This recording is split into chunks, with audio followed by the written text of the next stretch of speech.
হ্যাঁ, যে ইন্টারনেট আমি আমার পয়সায় কিনছি সেই ইন্টারনেট আপনি আপনার সিদ্ধান্তে বন্ধ করে দিবেন, এতই সোজা। তাহলে একটা কাজ করেন, এই যে আমাদের হাতে যে মোবাইলগুলো আছে, মোবাইলগুলো নিয়ে যান, মোবাইলগুলো আপনারা রেখে দেন।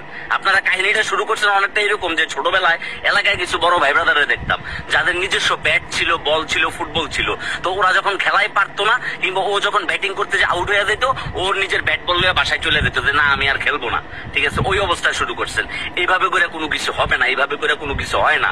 আপনি যেহেতু ভুল করছেন, একের পর এক ভুল করতেই আছেন, যখন জিনিসটাকে শুধরানোর সুযোগ ছিল, যখন জিনিসটাকে পরিষ্কার করার সুযোগ ছিল, তখন হচ্ছে কি আপনি পরিষ্কার করেন নাই। আর এখন আপনি একের পর এক ভুল আবারই করে যাচ্ছেন। এভাবে ইন্টারনেট, ওয়াইফাই, এত কিছু বন্ধ করে কয়দিন এমনি করে থামায় রাখতে পারবেন? এই যে সাধারণ মানুষ যে নাইমে গেছে, এই যে সাধারণ ছাত্র জনতা যে নাইমে গেছে, তারা তাদের অধিকার চাচ্ছে, তারা সুন্দর করে বাংলাদেশে থাকতে চাচ্ছে, তারা বাংলাদেশে বাঁচতে চাচ্ছে, তারা তাদের নাগরিক অধিকার চাইছে। নাগরিক অধিকার চাওয়া তো কোনো দোষের কিছু না, নাগরিক অধিকার চাওয়া তো কোনো ভুলের কিছু না, দেশটাকে সংস্কার করতে চাওয়া তো দোষের কিছু না। হ্যাঁ, আমি কোন